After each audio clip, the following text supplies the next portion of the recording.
Welcome to the Fabulous Fifties and Beyond. I'm Jim Pollard, your host for today. Our guest today is Gerald Watkins, who is the Kentucky State Representative for District 3. We're going to be talking about redistricting because that's a popular item right now, so you stay tuned and we'll be right back. And he'd say, go with what you got. Start from where you are. Give it your best shot. Keep reaching for that star. Get in the race, keep your own pace, keep moving and never stop. Just go, go with what you got.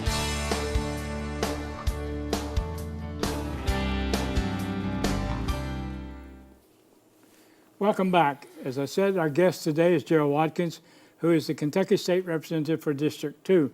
We're talking about redistricting. Redistricting comes up every 10 years, right, Gerald? Yes, sir. And it's based on the population from the census a year or two prior to that. And it's always a hot button topic. It is, Jim. It's the most contentious and partisan issue that we do in the General Assembly, and feelings get hurt, people get angry, and a lot of things are said, but it's something, as you said, it has to be done. Census taken every 10 years, every decade, and the U.S. Supreme Court has ruled that one person, one vote. We have to recognize that all the districts, federal, state, local, have to be equal within plus or minus 5%.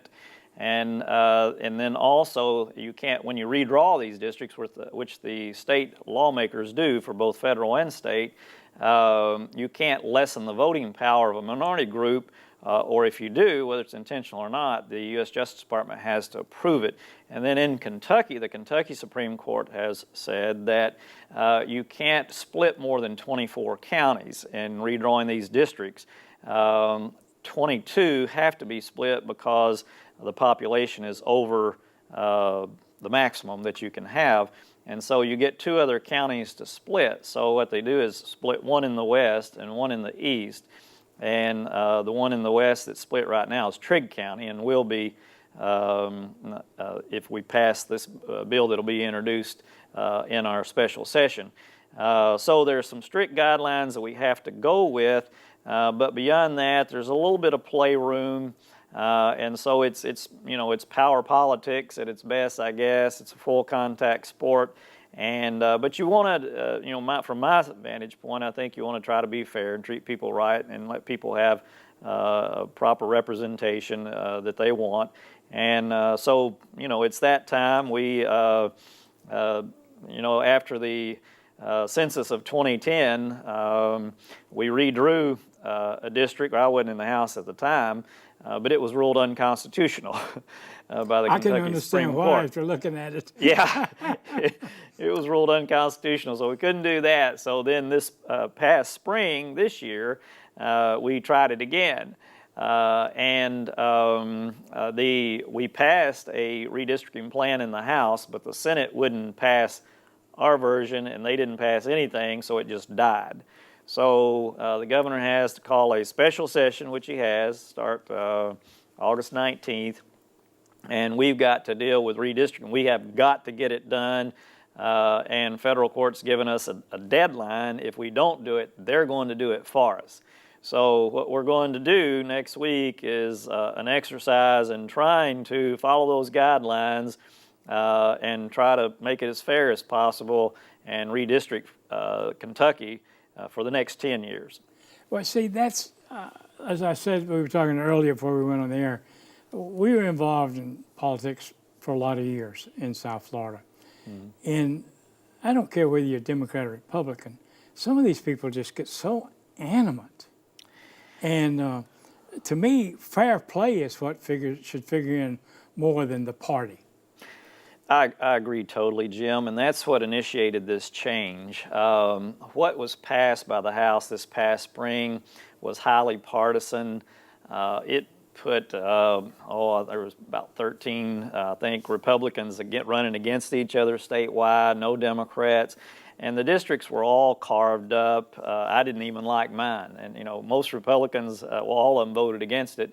and several Democrats, some Democrats did too, because they were very angry and upset about their new districts. And the Jackson Purchase down here, it was just all carved up. It was just a big mess, and no one liked their new district, and it just didn't treat people right. It just wasn't fair from either standpoint, either party, I don't believe. And so what initiated this new bill that we're going to introduce is, I'll just, I kept complaining long and loud and hard for several weeks that this wasn't right. And of course, I was hearing from my Republican friends and Democratic friends in some counties in the Jackson Purchase, they were very angry too. And I didn't like my district, and people, I just didn't feel like it was the right thing to try to do. And the Democratic Party was being criticized for it, as we should have been. And so I complained so long to former House Speaker Jody Richards, whose office is across the little hall from mine. And so he finally said, look, Gerald, you draw out what you want then, what you think this ought to be, and let's go to the Speaker's office and get the map guy, and we'll try to figure this out and see what we can do. So he and I met in the Speaker's office a couple of weeks ago, and we spent over about 4.5 hours. And to redraw, you either start west and go east, or you start east and go west. So lucky for us, we started west and was headed east. So we got to, decide what we wanted first. And the current House Speaker, Greg Stumbo, came in for a couple of those hours and basically gave his blessings to what we were doing. And miraculously, the committee chair, who had told me that we weren't going to change anything, we were going to pass the same thing again, he changed his mind from trying to get some input into what he wanted. So he agreed that, all right, let's change it then. And then all the leadership from being opposed came on board to, all right, let's change it then. I wrote them all 5 a letter and said, this is not working out here, and gave them my strong reasons why I wanted to redo it. And everybody came around. I just feel like it was a big miracle. And so we sat down and we redrew from our standpoint from the Mississippi River over to Elizabethtown.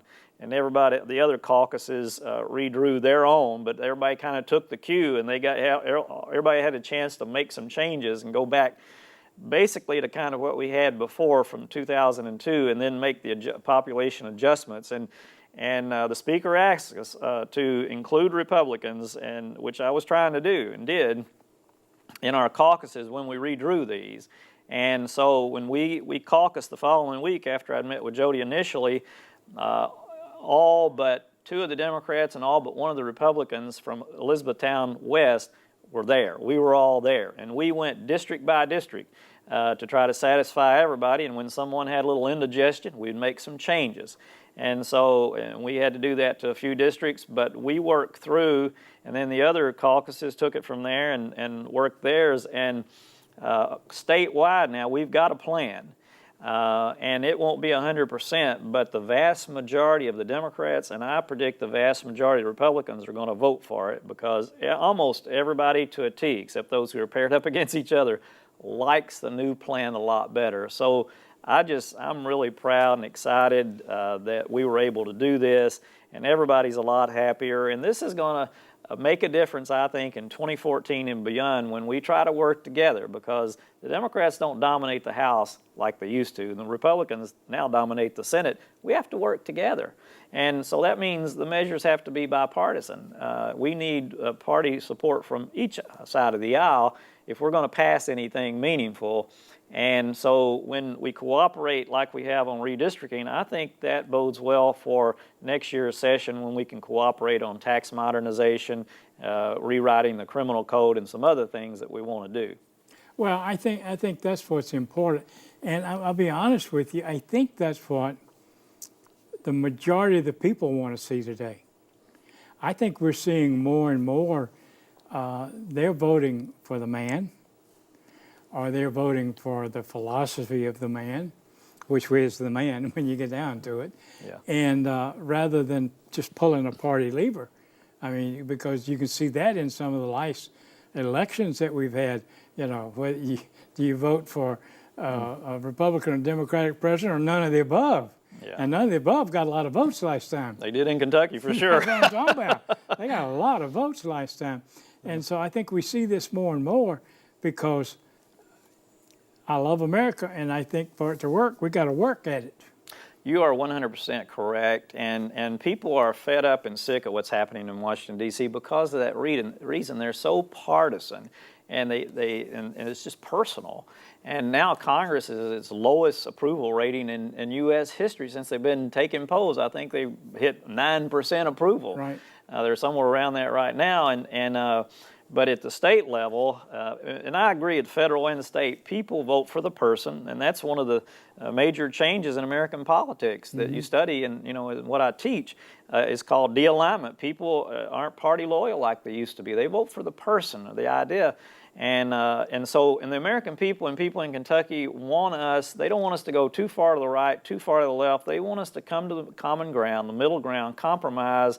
And work together to come up with some solutions to our problems. It's not rocket science, and it can be done if people of goodwill would just do it.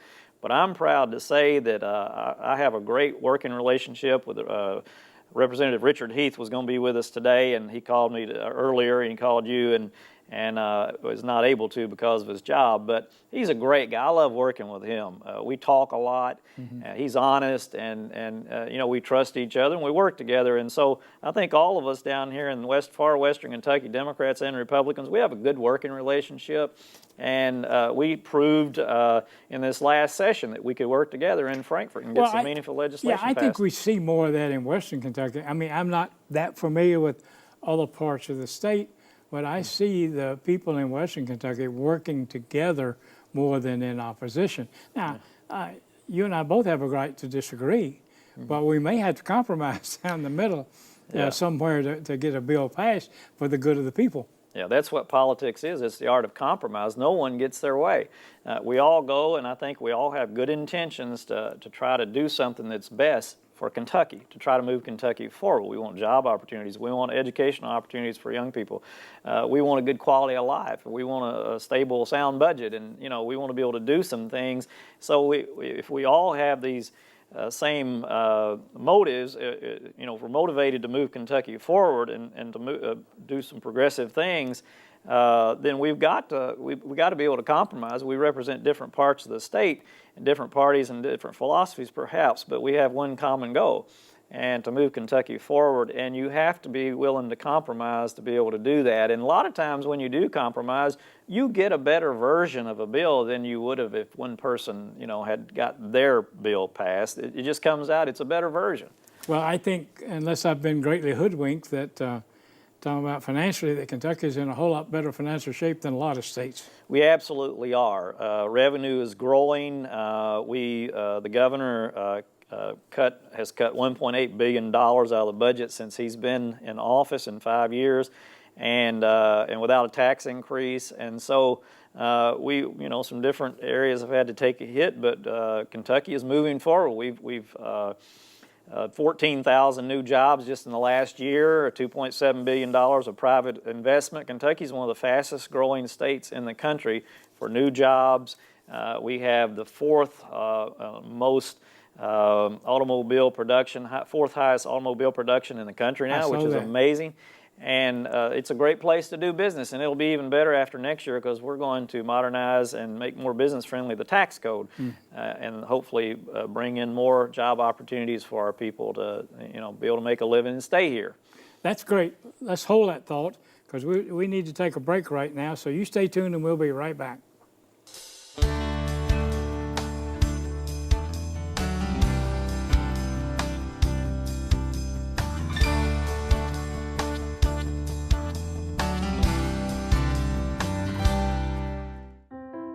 Quiet, please. Wait a sec. I'll take one. Oh yeah. All right. All good. Take care. Way to go. Nice. Bring it on. Gotcha. I'm here for you. Oh no. Please, please, please. I'm waiting. Interesting. Not buying it. Not fair. That's it. This conversation is over. Oh, brother. Body language can tell you all sorts of things.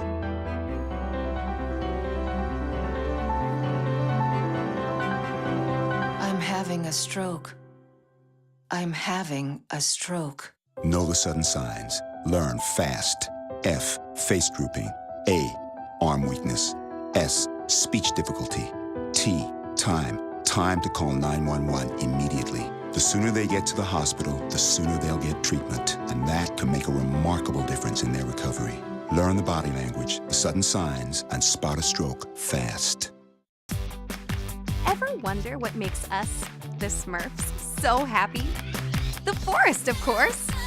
This is where we, along with the beautiful forest creatures, make our home with beautiful plant life, clean water, and endless adventures. It's a place to celebrate. So discover the forest with your family today. Visit discovertheforest.org to find a forest near you.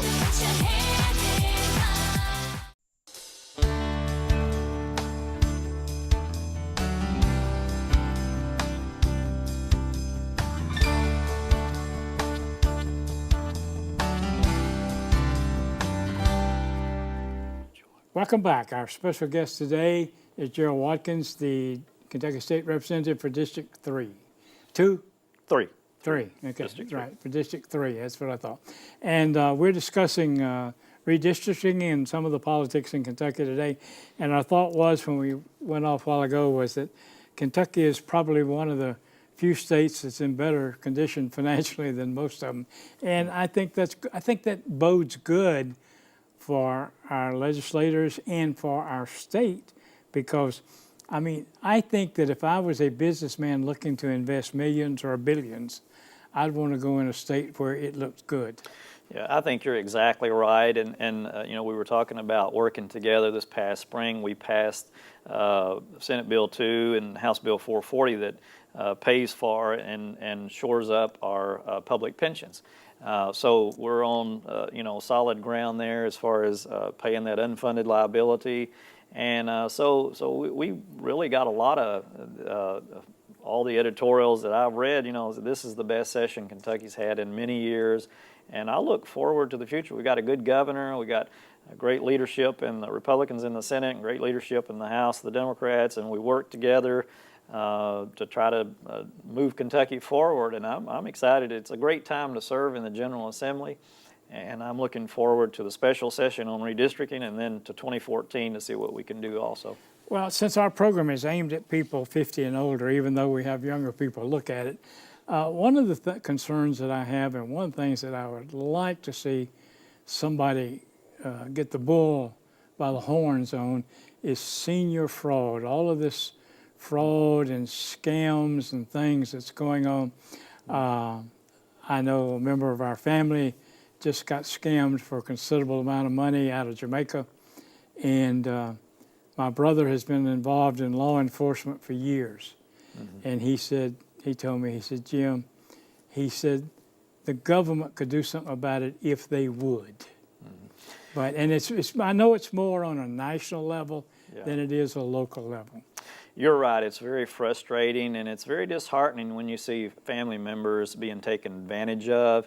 And you have people, and many of them are overseas, who are preying on the elderly and just bilking them for everything they have. And they should be penalized to the maximum, you know, and something should be done.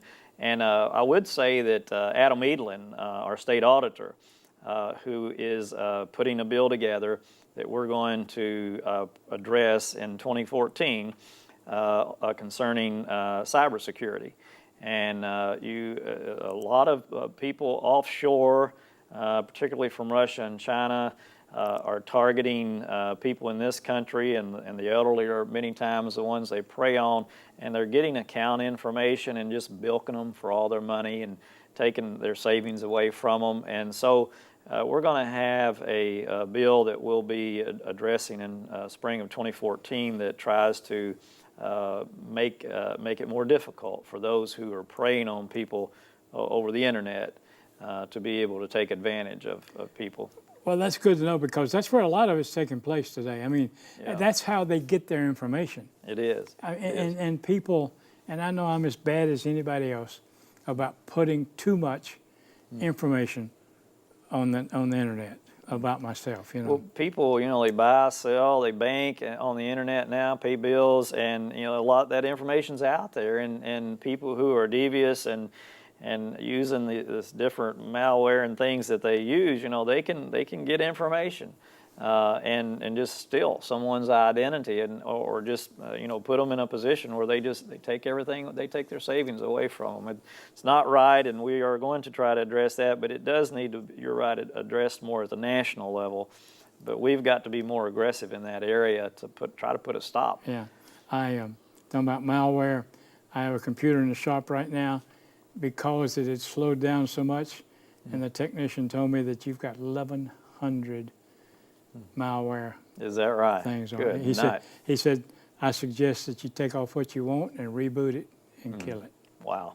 Yeah, and it's just so much of it out there where people are taking advantage, and the elderly, of which I am one, and I admit it, get taken advantage of. Yeah, we need to do everything we can, and our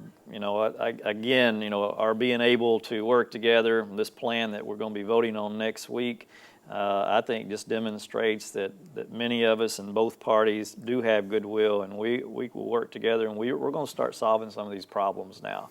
Can you talk about, or what can you say about the new plan that you think you'll be voting on? Okay, I can talk about, I'd mentioned the groundwork for what brought it about, and just generally speaking what it's got to look like. Here in far western Kentucky, the first House district, Stephen Rudy's, will basically be pretty much what it is right now. He'll still have the 4 river counties, Ballard, Carlisle, Hickman, and Fulton counties, and he'll have western McCracken County. The only thing different is he will lose 3 and about 1/3 precincts in far north Heath, but he's going to pick up Lone Oak 2 and 3 and Rolling Hill. So he'll pick up most of the core of Lone Oak, which he wanted. And then, so he's going to have a stronger district for himself, more Republican, and I gave him what he wanted out of my district. And then from mine, District 3, I'll still have the core of the city of Paducah. I'll have Grahamville, Raglan, Woodville, and the top third of Maxim. And then I'll have all of Reedland that was in District 4, that was Lynn Beckler's district. So I'll have all of Reedland that was in District 4. That'll be my new 3rd district. And then Richard Heath, 2nd district, he'll have all of Graves County. It will not be split up like it was going to be. And then he'll have 4 precincts in McCracken County. He'll still have the 4 in McCracken County. Yeah, he'll have Harper 2. Let's see, he'll have Hendron 2, 3, and 4, and Florence Station. That's it. So he's better off now. And then Will Coursey, District 6, his doesn't change at all because he didn't need any more population, so he's good. So he'll be Marshall, Lyon, and then Reedland 2 from McCracken County. The same. That's what he wanted. And then Kenny Imes got what he wanted. He'll keep Callaway, and he'll have part of Trigg. So Trigg County is going to be the county split up in the west. And then Lynn Beckler, District 4, he was in a horrible district from what we did in the spring, but his will be similar to what it is now. It'll be Livingston, Crittenden, and Caldwell County, and part of Christian County. And then, let's see, well, that's the districts in the far west. What you'll have statewide, you'll have 4 Republicans, 2 paired against each other.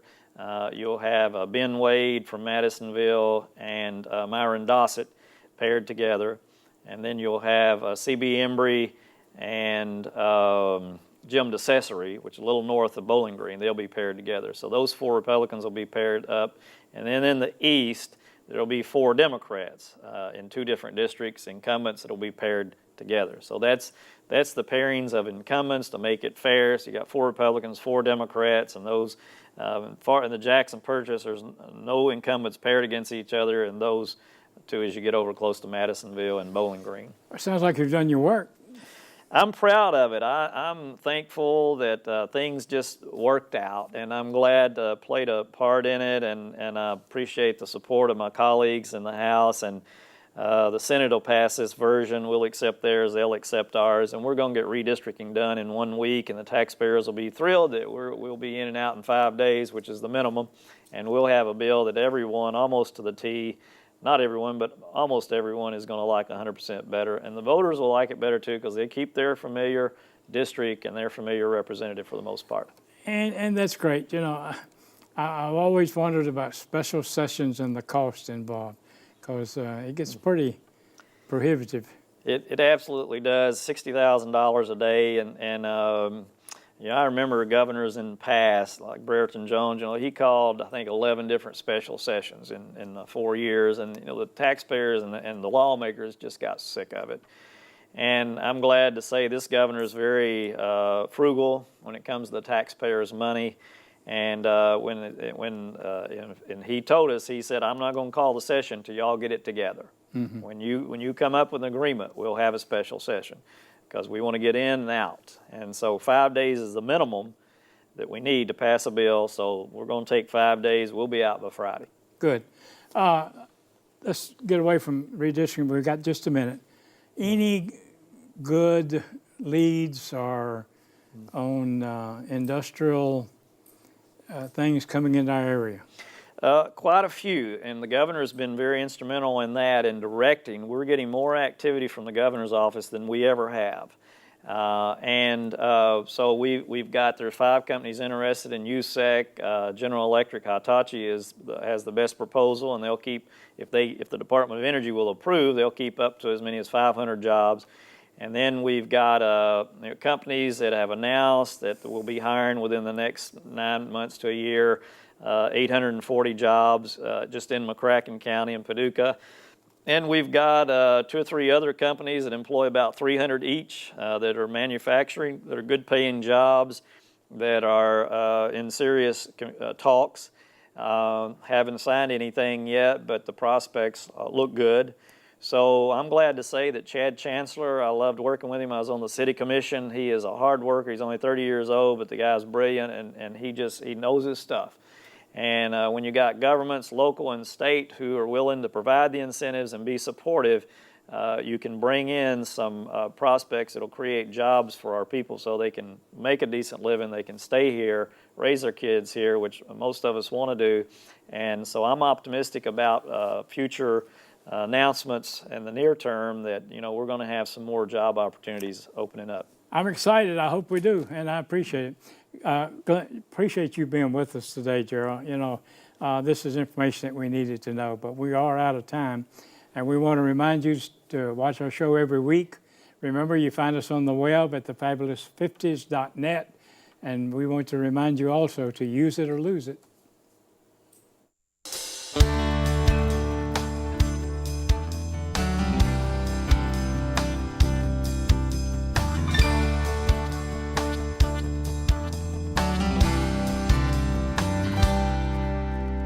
Can't see as well as I used to.